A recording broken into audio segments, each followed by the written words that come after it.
Oke teman-teman, selamat datang di video pembelajaran dari Responsi Himti teman-teman.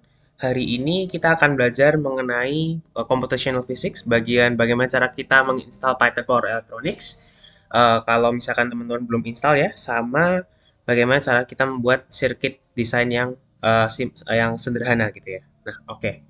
Jadi kalau misalkan teman-teman belum menginstal ya atau belum membuat environment untuk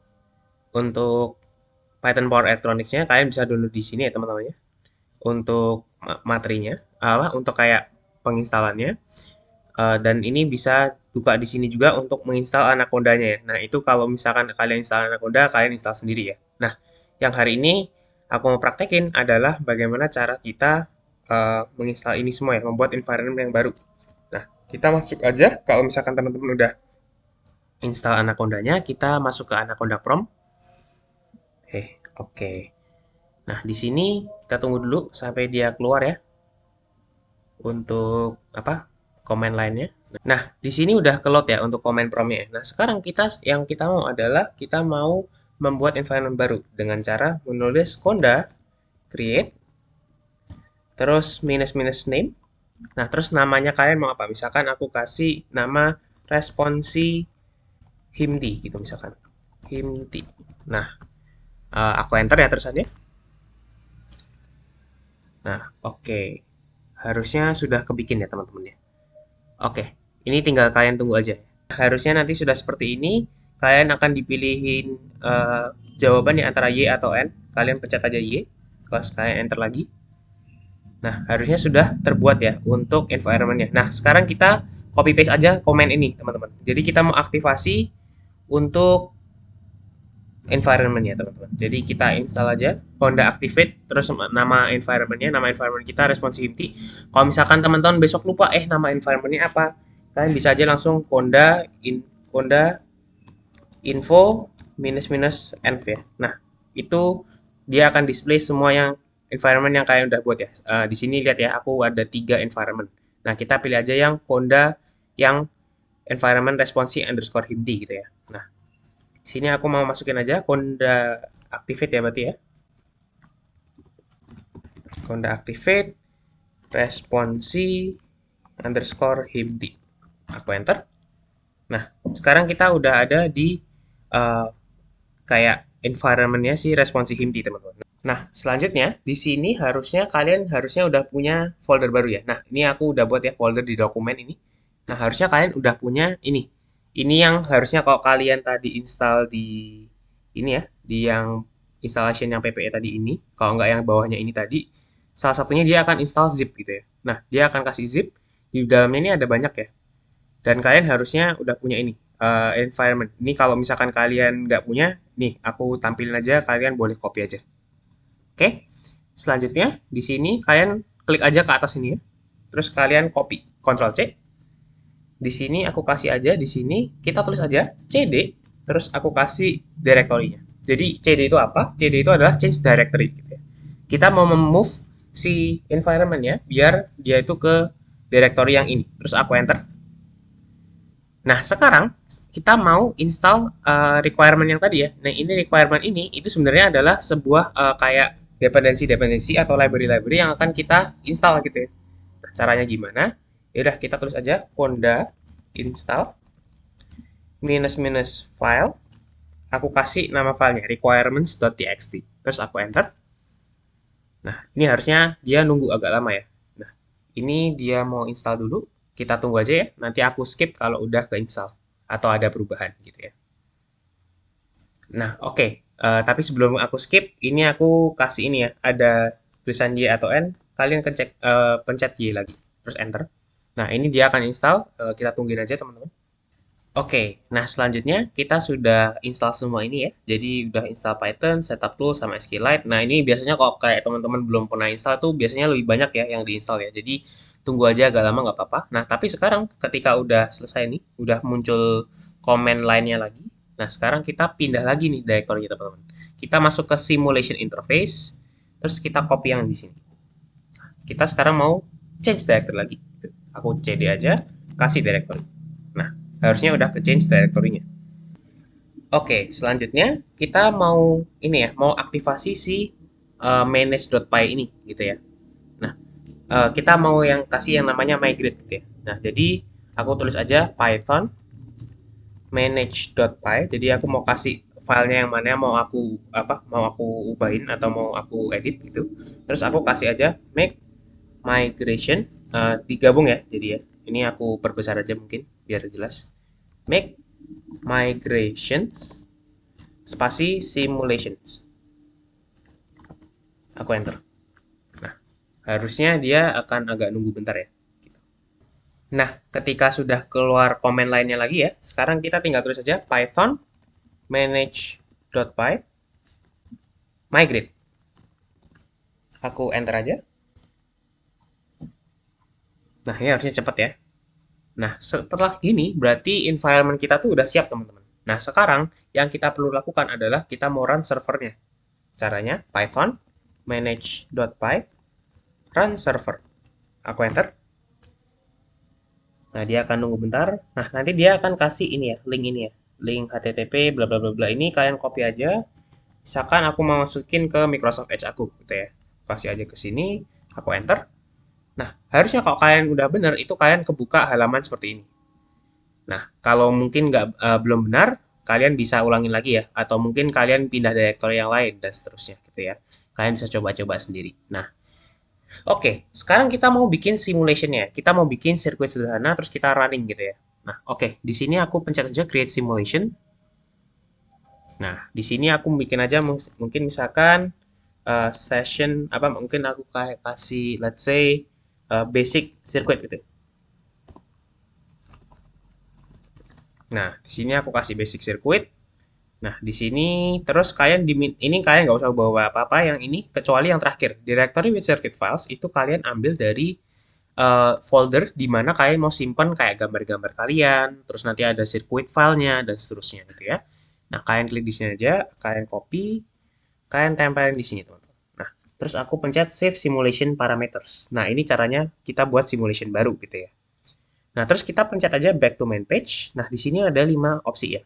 Nah, sebenarnya untuk membuat Python Power Electronic Simulation itu simple ya teman-teman. Jadi kalian cuma perlu 4 step. Jadi yang step pertama tadi create simulation, terus step kedua itu adalah add circuit filesnya, terus diedit parameternya, terus nanti kita langsung kayak setting outputnya ya. Outputnya itu dalam bentuk graf biasanya gitu ya teman-teman ya.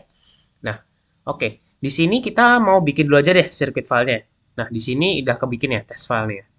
Nah, oke, harusnya udah kebikin Excel baru ya teman-teman ya. Nah, di sini sebenarnya itu kita kayak tinggal bikin kayak gambar gitu. Nah, gambarnya tapi kita ada kayak sintaks-sintaks tertentunya gitu ya, yang menggambarkan sebuah sirkuit. Nah, di sini kita kasih aja mungkin wire gitu ya. Wire tuh kayak kabel. Wire, wire, wire, wire, wire gitu deh. Ini 6 aja. Kita mau buat 6 kali 6. Terus mungkin 7 kali 7 deh biar afdol gitu ya. Wire gitu. Nah, biar 7. Ke bawahnya aku juga bikin 7 deh. Wire, wire, wire, wire, wire, wire gitu ya. Sini juga wire, wire, wire, wire, wire. Kita kasih wire dulu semua aja ngotak ya teman-teman. Ini kayak aku mau bikin aja sirkuit pakai ada resistor, ada di sini berarti ada ammeter, ada voltmeter sama voltage source-nya gitu ya. Nah, oke, di sini kita buat ya, udah seperti ini teman-teman. Nah, di sini aku tinggal mungkin bikin aja ya, untuk di sini aku kasih aja voltage source gitu ya. Voltage source itu apa sih? Voltage source itu kayak baterai gitu ya. Voltage source gitu ya. Nah, terus aku kasih nama. Kalau kita mau kasih nama, setiap komponen selain wire itu harus kita kasih nama teman-teman. Nah, sini aku kasih aja mungkin voltage source, aku kasih aja baterai 1 gitu. Nah, terus di sini biasanya idealnya tuh baterai itu ada hambatannya gitu ya. Nah, hambatan tuh namanya resistor. Hambatan aku kasih resistor, aku kasih aja misalkan hambatan baterai gitu.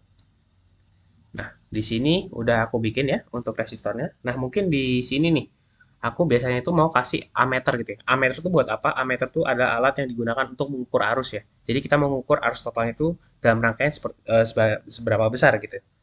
Nah, di sini aku kasih aja ammeter, aku kasih aja am 1 gitu misalkan. Nah, Ini namanya terserah ya, kayak kalian namain variabel aja. Nah, terus di sini aku kasih aja resistor itu. Resistor aku kasih aja R1 gitu. Ini kita buat aja sirkuit sederhana dulu ya. Ada ammeter, ada resistor hambatan dalam baterai, sama voltage source gitu. Nah, di sini mungkin kita juga mau mengukur voltage-nya ya, yang mengalir dalam misalkan mengalir dalam rangkaian ini. Nah, di sini aku kasih aja voltage source untuk mengukur si voltage voltmeter untuk mengukur si voltage source-nya gitu ya.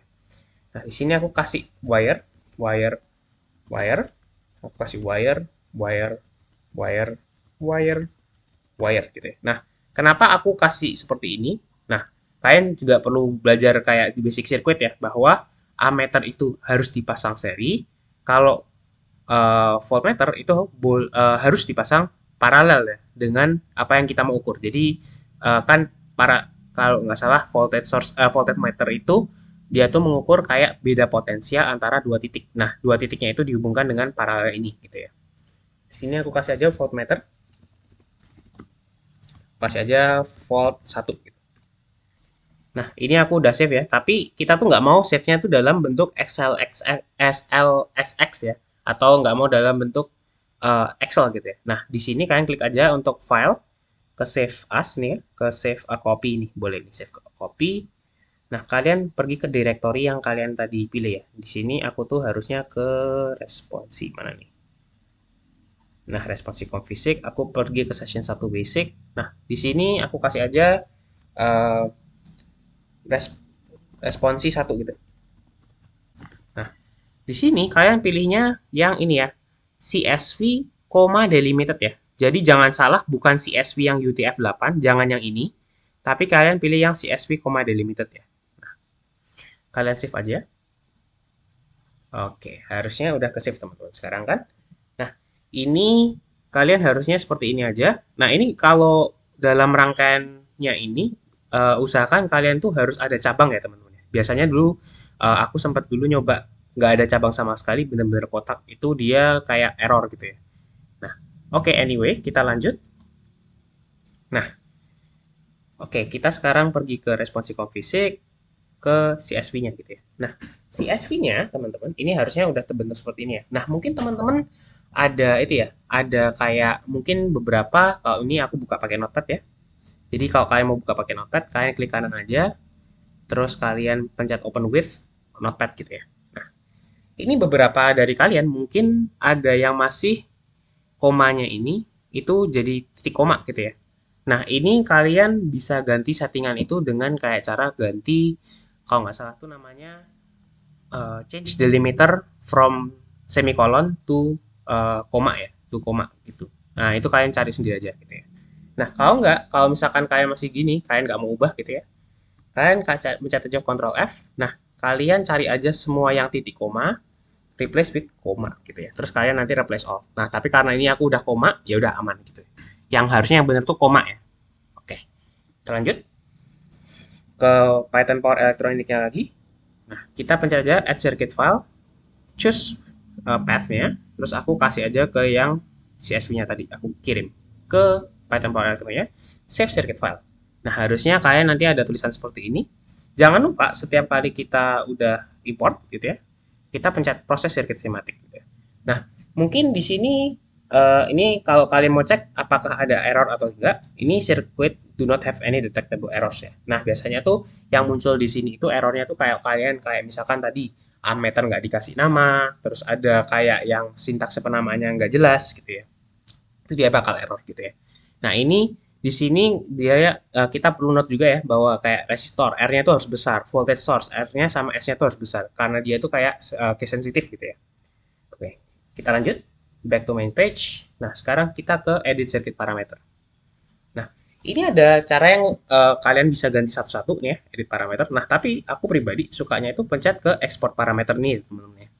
Nah, ini yang dilakukan oleh export parameter nih buat apa? Nah, di sini tuh kita bisa ke exportnya ya, ada CSV baru nih, teman-teman. Di sini kita bisa ganti dengan leluasa parameter kita ya. Nah, di sini aku gedein dulu aja biar kelihatan. Dan ini sekaligus dia nunjukin ya parameter komponennya itu sekarang ada di mana gitu ya. Nah, cara yang paling enak untuk ngoreksi ini gitu ya, atau misalkan untuk mengubah-ubah gitu ya. Nah, ini tuh kalian tinggal buka aja kayak sirkuit kalian sama parameter sirkuit kalian, kalian bandingin gitu. Kalau misalkan ada yang perlu diubah, nah ini ubahnya lewat sini teman-teman gitu ya. Nah, oke, kita di sini mau bikin ini ya, mau bikin sirkuit sederhana. Di sini kita mau isi resistor. Yang perlu kita ubah ini ya ini komponen-komponen ini gitu ya. Nah, di sini misalkan aku kasih aja untuk resistornya, aku mau bikin aja voltasenya itu dari resistor dulu ya. Hambatannya misalkan aku mau kasih 5 ohm gitu ya. Nah, di sini hambatan dalam baterai ini biasanya itu kalian buat sekecil mungkin ya. Biasanya itu aku bikin kayak 0,0001 gitu misalkan. Nah, biar kecil aja gitu. Jangan jangan membuat proses kalian tuh jadi tambah ribet gitu ya. Jangan jangan membuat penghitungan dalam sirkuit kalian tuh jadi berubah gitu. Nah, oke. Nah, ini tadi juga resistor dalam hambatan dalam baterai buat apa? Selain mensimulasikan kehidupan nyatanya, kalian juga kalau misalkan ada voltmeter seperti ini, itu harus ada resistornya di dalamnya. Jadi kalau kalian bikin voltage source doang, tadi error gitu ya. Anyway, kita lanjut. Nah, di ammeter, ini ya, di ammeter A1 ini kita mau ini ya, ada positive polarity gitu ya. Nah, kalian perlu note nih teman-teman. Jadi kita sambil belajar nanti ya untuk kedepannya itu kita akan belajar kayak komponen-komponen baru kan. Nah, kita hari ini akan belajar ammeter, voltage source sama voltmeter dulu. Gitu ya. Nah, ammeter dia itu akan bergerak searah jarum jam ya teman-teman. Jadi kalau misalkan seperti ini, nah dia bergeraknya ke arah jarum jam berarti ke sana. Berarti positive polarity-nya itu ada di arah 3A gitu ya. Kita ganti aja ke 3A, positif polarity-nya. Terus untuk voltage source, dia ada di 120 volt. Di sini mungkin aku kasih aja jadi 10 gitu ya, mungkin ya. Biar jadi kelihatan ya. Jadi kalau misalkan kalian ada rumus V sama dengan I kali R, nah kalau misalkan V-nya 10, R-nya 5, harusnya nanti yang ada di ammeternya itu jatuhnya 2 ya berarti ya. Karena 10 sama dengan 2 kali 5 gitu ya. Nah, frekuensinya aku biarin aja di 60 Hz mungkin ya.